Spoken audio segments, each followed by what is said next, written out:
Bienvenidos y bienvenidas a este nuevo programa Hablemos de Desastre, el género sí importa. Estamos en nuestro quinto capítulo.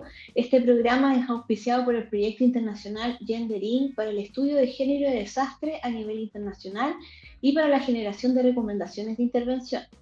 Este proyecto es financiado por la Agencia Nacional de Investigación de España y los países que en él están son República Dominicana, Uruguay, Chile y España. Este proyecto también cuenta con el auspicio de CITRIC, Programa para la Reducción de Riesgo de Desastre en la Universidad de Chile. Mi nombre es Paulina Vergara, soy la subdirectora del programa y también académica de la Facultad de Gobierno de la Universidad de Chile. Les agradecemos por ver este programa que se dedica a la conversación sobre un tema que es cada vez más relevante: cómo los géneros se ven afectados, vivencian de manera distinta por los desastres socionaturales, pero a la vez cómo las diferencias de género también hacen que muchas veces sean las propias mujeres quienes lideren procesos de emergencia y reconstrucción. Justamente el último de nuestros capítulos fue el capítulo especial para la conmemoración del 8M, 8 de marzo, el Día Internacional de las Mujeres. En él estuvimos con Ana María Fernández, directora de Flaxo Uruguay, quien realiza investigaciones sobre género y desastre desde un componente de liderazgo. Hoy día estamos conmemorando el 22 de mayo. El 22 de mayo en Chile es el Día Nacional para la Reducción de Desastres Naturales. Se conmemora en memoria, pero también en educación, y se pretende que sea un tema de discusión nacional. Como está focalizado en la memoria de los desastres socionaturales, hoy día tenemos una invitada muy especial. Ella es Camila Wittgen, directora de la Fundación Proyecta Memoria.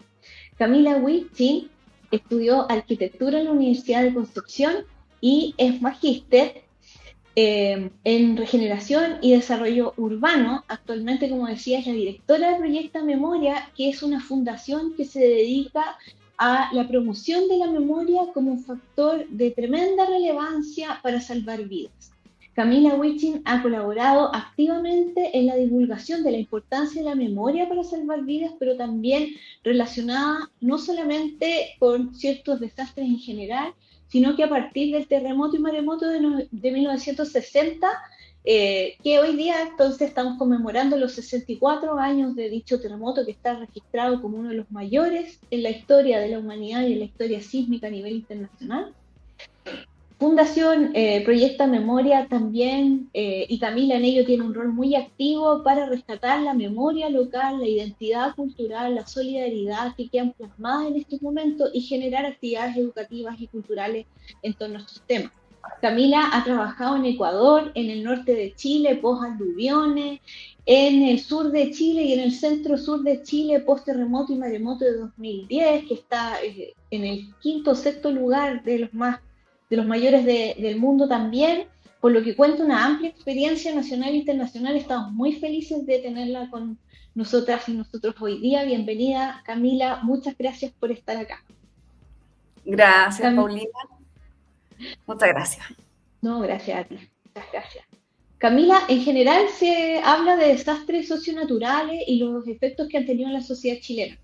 Estas narrativas han sido distintas dependiendo de quién las cuenta, cómo las cuenta, y en eso la memoria juega un rol bien importante. En este último tiempo, los últimos años, casi las últimas décadas, se ha hecho harta diferencia en cómo los géneros viven este tipo de escenarios y contextos, y la importancia de la memoria en el rescate también de factores que influyen en los desastres. La primera pregunta sería entonces, ¿cómo crees tú que se entrelaza el concepto de memoria, desastre y género? Estos tres conceptos en tu opinión y experiencia. Sí. Bueno, gracias, Paulina, primero por la invitación a la fundación.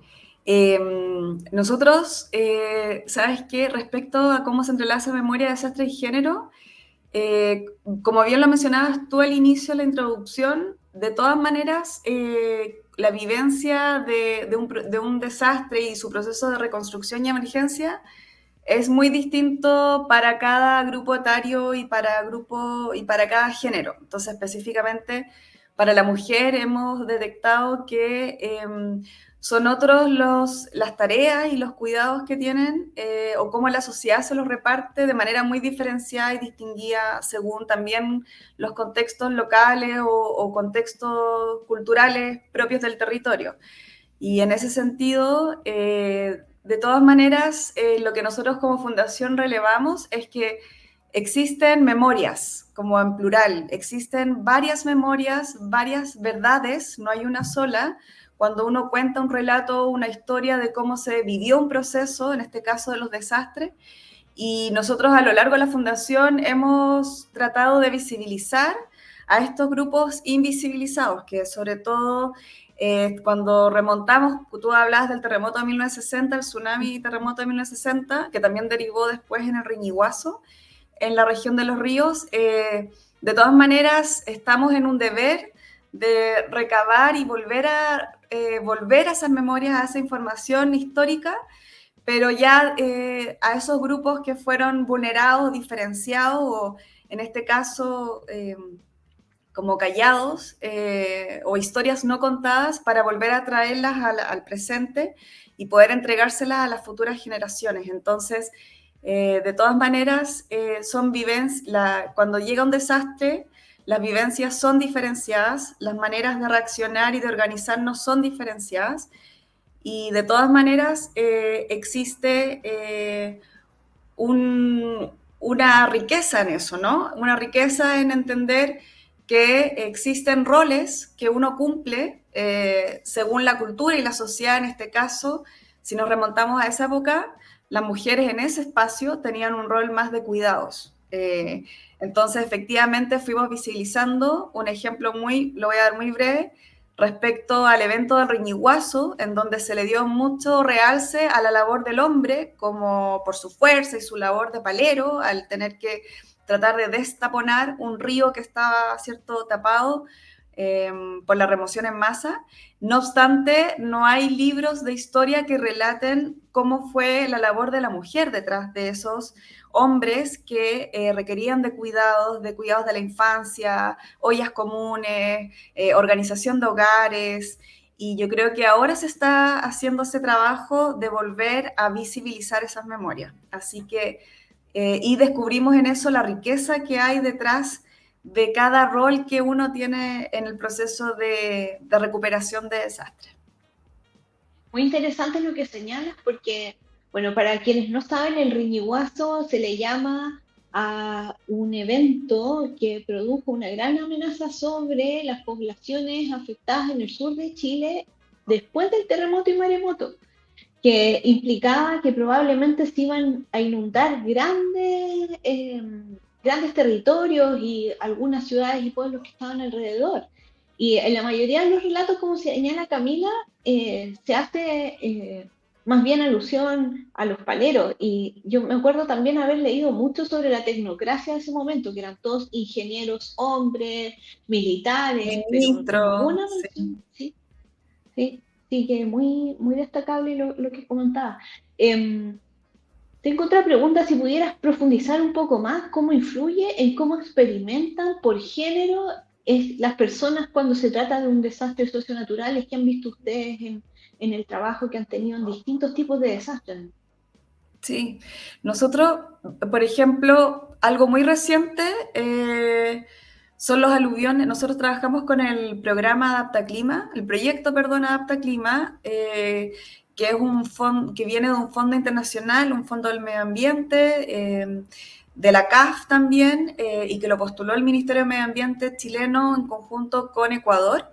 Y ahí se hizo un trabajo en conjunto y nosotros ayudamos a este proyecto a trabajar justamente en nuestra área de especialización, que es poder reforzar la memoria y levantar las memorias incómodas que generan los desastres y transformarlos en aprendizaje. Y en ese sentido, el aluvión, que fue muy reciente, el último en la zona de Antofagasta, el del 2015, en Taltal, ahí es donde podemos ver ya época contemporánea, Y en comparación a 1960, que se repite lo que tú también comentabas en la introducción y que ya está un poco como estudiado académicamente, que la mujer cobra un rol muy relevante en el proceso de reconstrucción, sobre todo desde el núcleo familiar, desde el hogar, ¿no?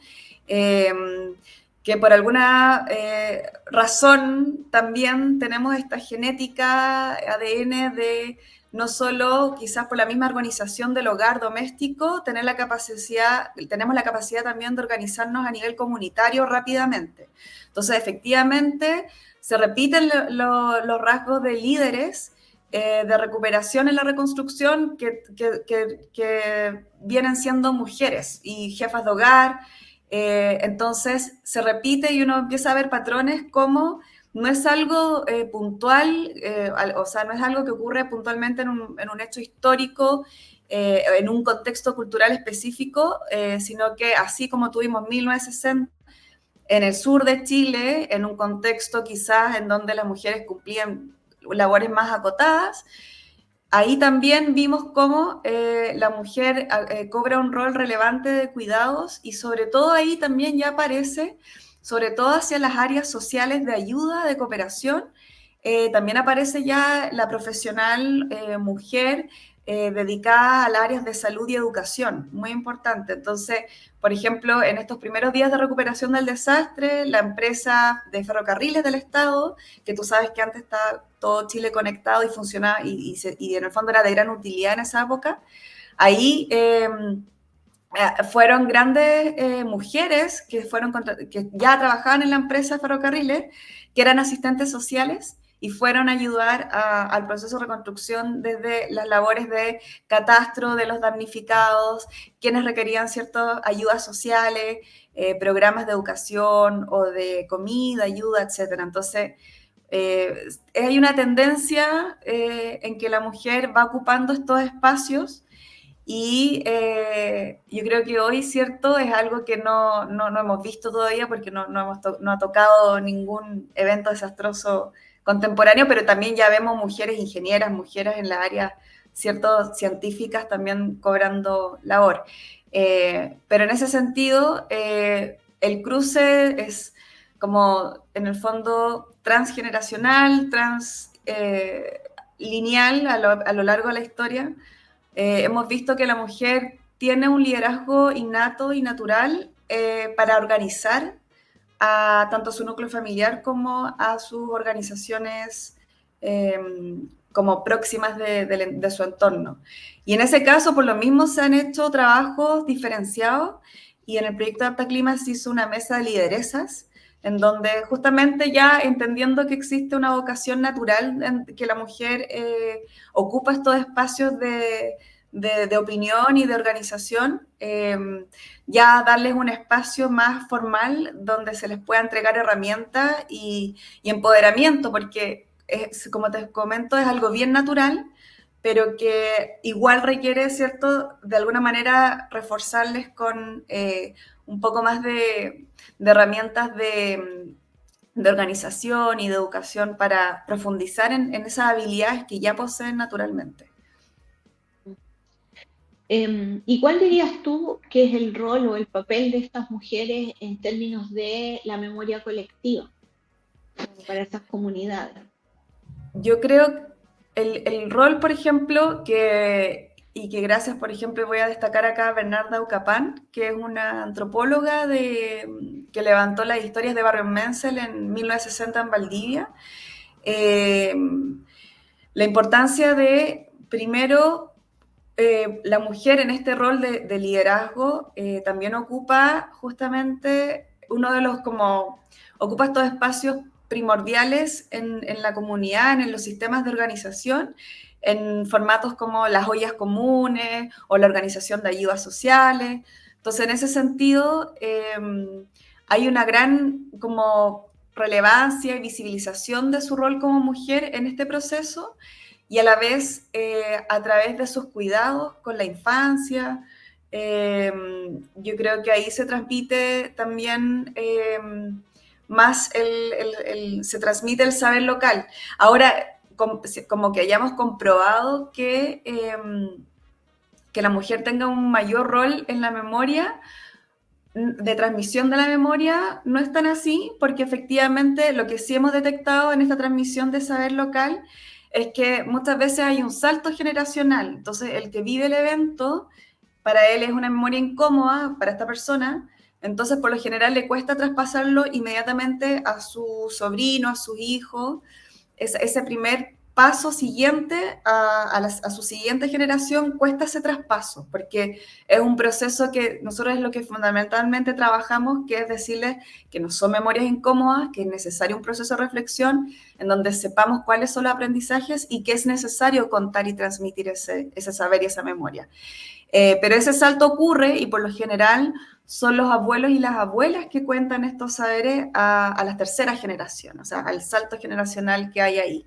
Entonces yo sí diría que creo que es transversal en todo caso el saber y el transmitir de, de la tradición y de la identidad local y cultural. Yo creo que ahí no hay tanto una discriminación o un enfoque de género, pero sí puedo mencionar que lo que no hemos dado cuenta es que la mujer tiende a ser un poco más cuidadosa y un poco más asertiva cuando se transmite la memoria de un desastre.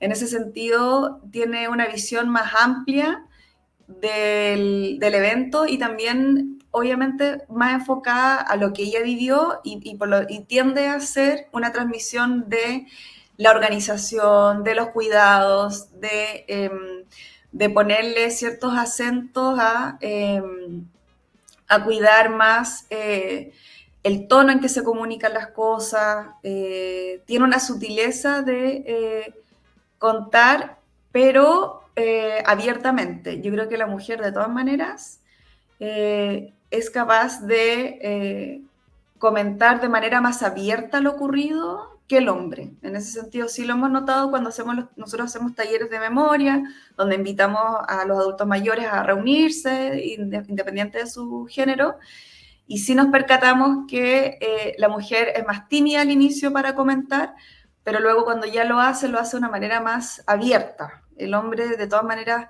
tiende a tener un foco más estructurado, más jerárquico. Yo creo que de todas maneras la mujer tiene una visión más de abajo hacia arriba. Eso sí creo que lo hemos notado cuando hacemos talleres. Esa distinción sí se visibiliza. Sí. Me hace mucho sentido lo que dices porque justamente en el trabajo de Ocapan que tú mencionabas, se hace que es sobre el terremoto y maremoto de 1960, pero visto desde Valdivia y alrededores, se hace mucho hincapié en cómo se hace un liderazgo colectivo para solidarizar entre ellas, el cuidado de distintos grupos etarios, pero también cómo se exige un proceso de reconstrucción de ciertas formas, como respetando su cultura, como un saber local bien presente, aunque ella no lo llame así en su trabajo en sí mismo. Eh, Me hizo mucho sentido también lo que contabas con que en algunos trabajos se hace la diferencia entre las mujeres más occidentales y las mujeres indígenas, donde hay un saber ancestral que va de generación en generación y por lo tanto como las memorias de las mujeres indígenas son un tesoro en sí mismo para las futuras generaciones y me pareció muy impresionante esto que contaras que además se ve en los grupos focales, o sea, puede que ocupen al principio una postura más privada, más del mundo privado, más ensimismado, pero que una vez que se ha dado la confianza del poder contar esta memoria y la incomodidad es como tú señalabas y lo complejo que es, porque debe ser un proceso muy doloroso siempre. Eh, a pesar de eso, cuando ya ven esta confianza, pueden abrirlo sabiendo que hablarlo finalmente se transforma en algo político, no en términos ideológicos, sino que en políticos para el bien común, ¿no? Como la herencia de algo intangible, pero una herencia al fin y al cabo. Lo encontré muy bonito lo que contaba.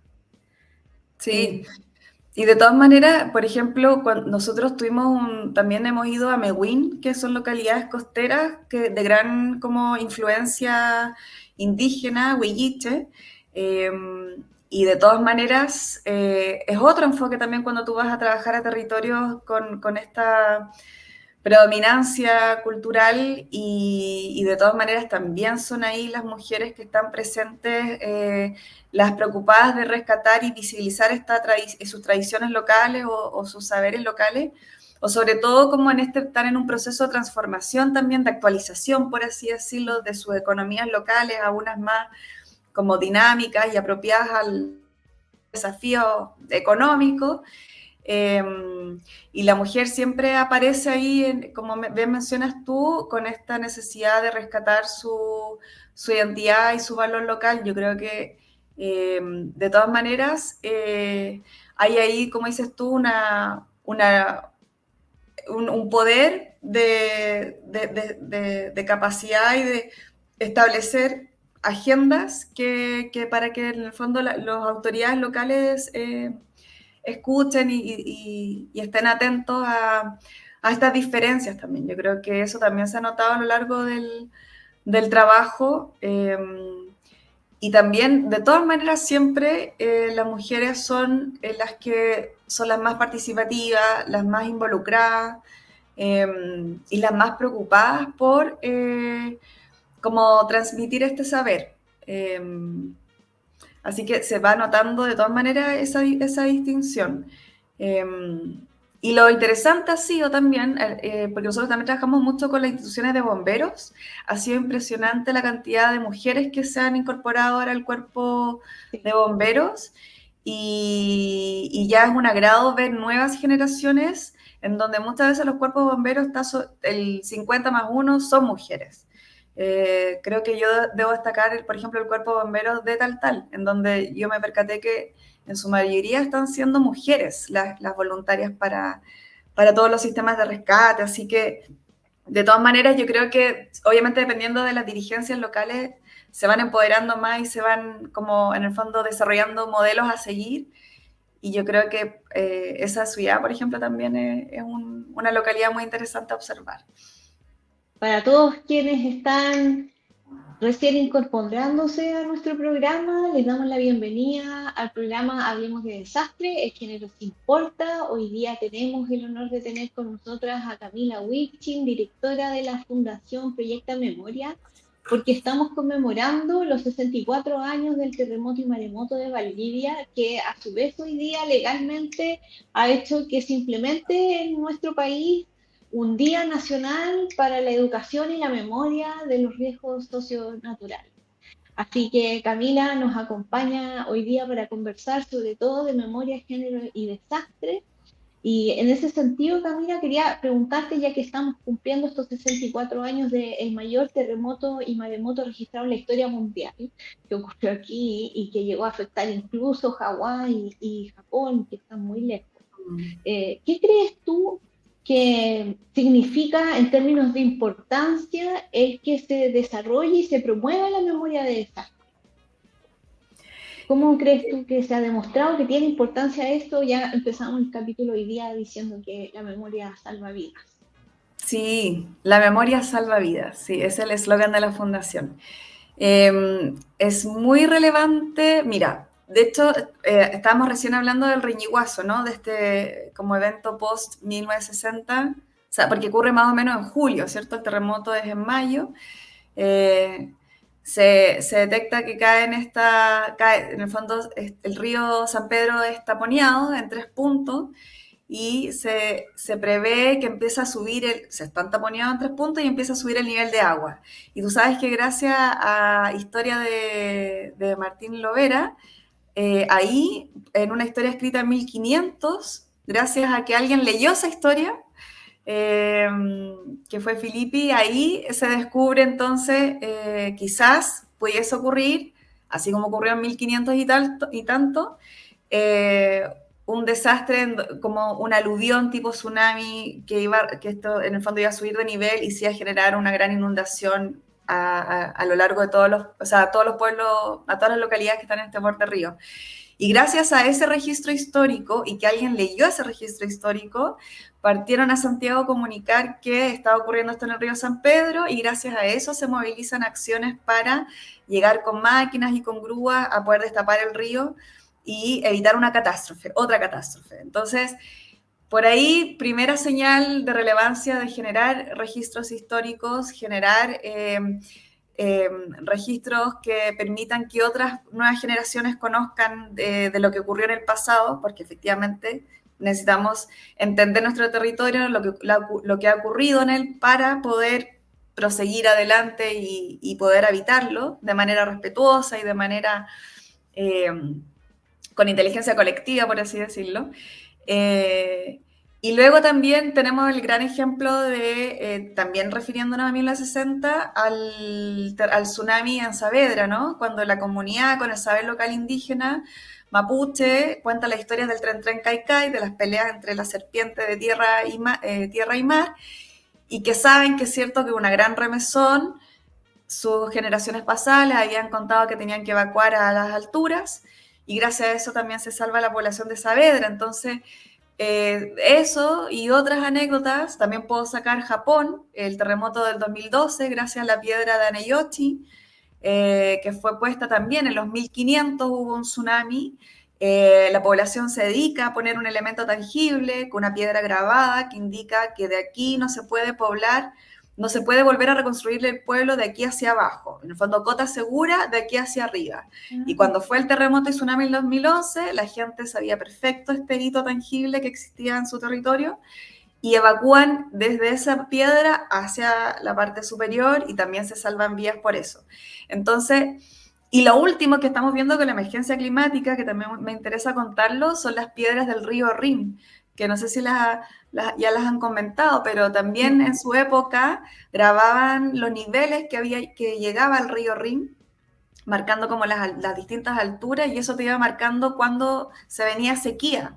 Y también ahora, hace 2 o 3 años atrás, ¿cierto? Hubo una gran sequía y se revelaron esas piedras escritas. Entonces, de todas maneras, hay muchos antecedentes que indican que dejar registros históricos, registros tangibles, memorias tangibles, o la transmisión del saber local, como fue en Saavedra, puede salvar vidas, de todas maneras. Entonces, la memoria sí, efectivamente, salva vidas. Y nuestra misión justamente con esta ley que tú mencionas, que es la 21.454, que marca este Día Nacional de la Memoria y Educación ante Desastre, que se logró promulgar el 2022, hacemos 2 actos que finalmente permiten, por un lado, tener un día donde las personas puedan hablar de lo incómodo que son los desastres, pero en donde se espera que en todos los establecimientos educacionales del país las nuevas generaciones puedan aprender de su contexto local, de los desastres locales que han ocurrido, y a partir de eso aprender, ¿no? Conocer tu territorio, aprender que de vez en cuando tiene ciertas fluctuaciones naturales y que es necesario y saber cómo reaccionar y saber cómo es que la comunidad se ha organizado antes para prevenirlo.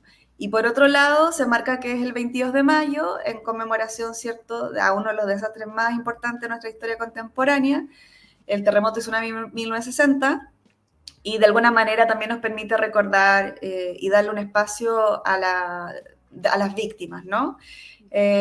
Así que simbólicamente es un día que está muy cargado, pero a la vez esperamos que sea un espacio en que idealmente los establecimientos educacionales se obligue, porque eso es como lo que se buscó con la ley, que las nuevas generaciones puedan reflexionar y entender que somos un país que está altamente expuesto a amenazas, pero que aprendiendo de ellos podemos estar muy preparados, podemos convertirnos en comunidades muy resilientes.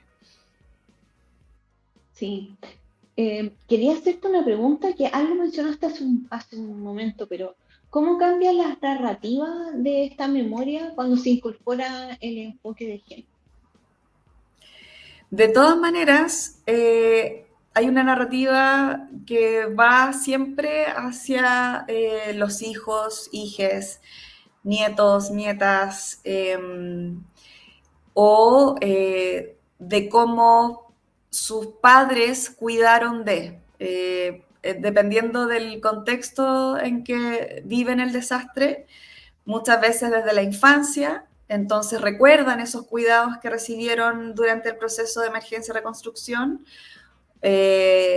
o desde como mujeres adultas de mucha contención. De todas maneras, por ahí prevalece, perdón, una mirada de capacidad de reacción, contención y de organización, sobre todo lo que más se menciona, ollas comunes, catástrofes familiares, como situación de habitabilidad y organización de cuidados. De todas maneras, el cómo se reparten las comidas, cómo se organizan para que todos puedan ser alimentados, cómo pueden todos tener actividades para la infancia. Hay mucha preocupación de todas maneras de la mujer hacia la infancia y también por los adultos mayores. En ese sentido, yo creo que de todas maneras hay un enfoque de cuidados.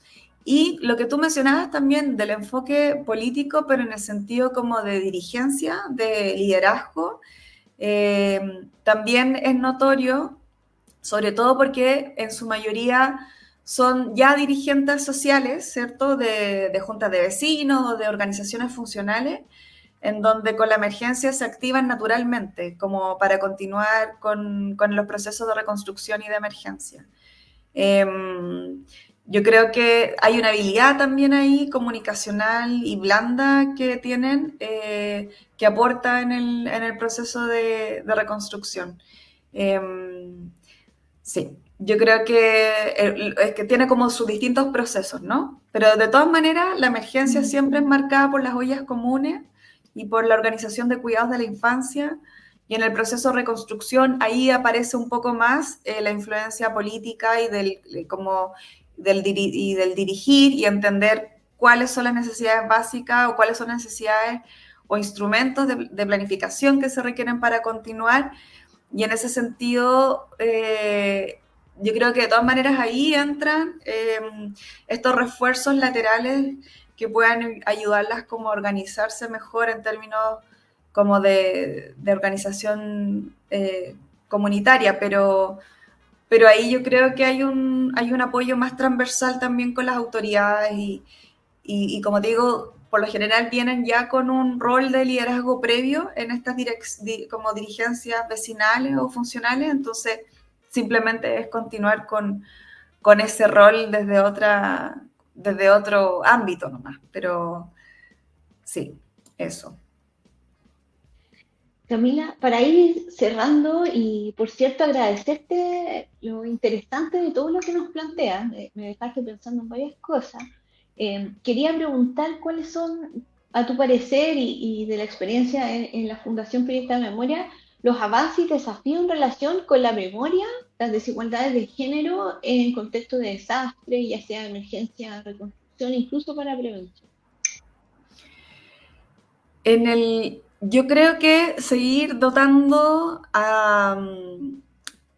fue muy interesante el ejercicio de liderazgo, de mesas de lideresas que se armó en el programa Apta Clima, porque rápidamente uno puede ver cómo hay una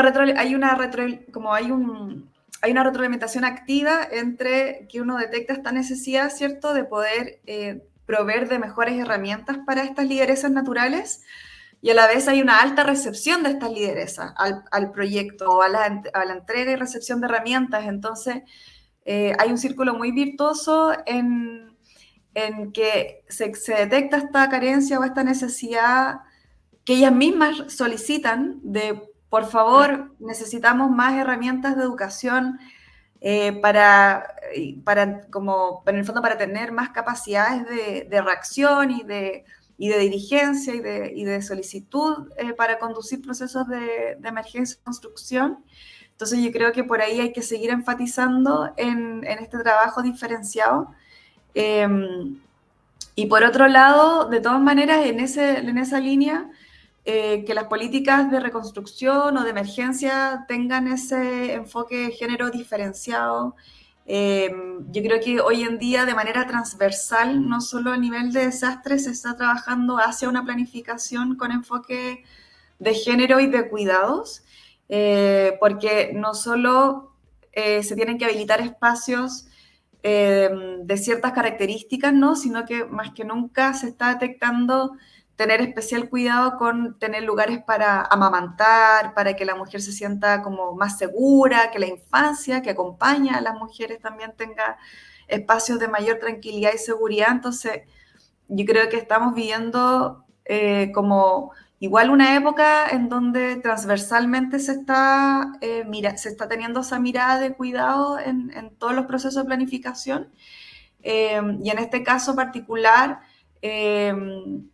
yo creo que se ha venido trabajando y se debe seguir trabajando, porque si bien la política de desastre y de reconstrucción es bien reciente, igual el trabajo ya más integrado es reciente, yo creo que si bien uno cuando está en estos proyectos particulares, uno hace esa incidencia y esa distinción, pero en el fondo falta un instrumento más como transversal y de índole nacional, porque todavía lo que se trabaja a nivel específico, como los planes comunales de emergencia o los CERT, o que son estos ciertos espacios donde perdón, ya no se pone, la CENAPRED le entrega herramientas a las comunidades para que se organicen. Todavía no están 100% con estos enfoques de cuidado o diferenciado. Entonces, tanto en el proceso de preparación como en el proceso de reconstrucción de la planificación, hay que tener esos dos puntos de vista incorporados en ciertas metodologías, ¿no?, de desarrollo cuando se hacen esos trabajos en el territorio. Muchas gracias, Camila. Estamos llegando ya al final y quisiera agradecerte mucho tu presencia hoy día. Esperamos también a aquellas personas que nos siguen en este programa se queden recordando, haciendo un ejercicio de memoria, porque como muy bien lo dice el principio de tu fundación, la memoria salva vidas, y porque además esta memoria ayuda a construir resiliencia, ¿no? Y además un reconocimiento a aquellas mujeres lideresas que han participado en tantos momentos críticos de este país y de otros, sobre todo en América Latina y Caribe. Gracias, Camila, y muchas gracias también a la Fundación Proyecta Memoria por estar presente en un día tan especial como hoy. Gracias. Sí, de nada, Paulina. Oye, y gracias. Les quiero recordar a los que están escuchando que nosotros tenemos una página web que se creó en conjunto con el Servicio Patrimonio, que es 1960 lamemoriasalvavidas.cl. Y ahí está activada y están registradas todas las actividades que hicimos cuando conmemoramos los 60 años con la comunidad. Y hay un especial de mujeres, en donde se hizo un cruce respecto a las mujeres que vivieron el tsunami en 1960 en Los Ríos, desde su infancia, y mujeres de la caleta Tumbes, que tuvieron este proceso de reconstrucción, ¿cierto?, a través del desarrollo de economía local de gastronomía. Entonces es muy interesante ese video si lo quieren ver. Y convocamos obviamente a que todos el 22 de mayo tengan un espacio de reflexión personal, ideal si es en comunidad, respecto a los desastres locales que tenemos y que recordemos que vivimos en un territorio vivo que constantemente fluctúa y que es necesario aprender de ello. Muchas gracias, Camila. Nos quedamos con esa tarea entonces que es muy necesaria. Gracias a todos y a todas por seguir este programa y nos vemos en el próximo capítulo de Hablemos de Desastre, el género te importa.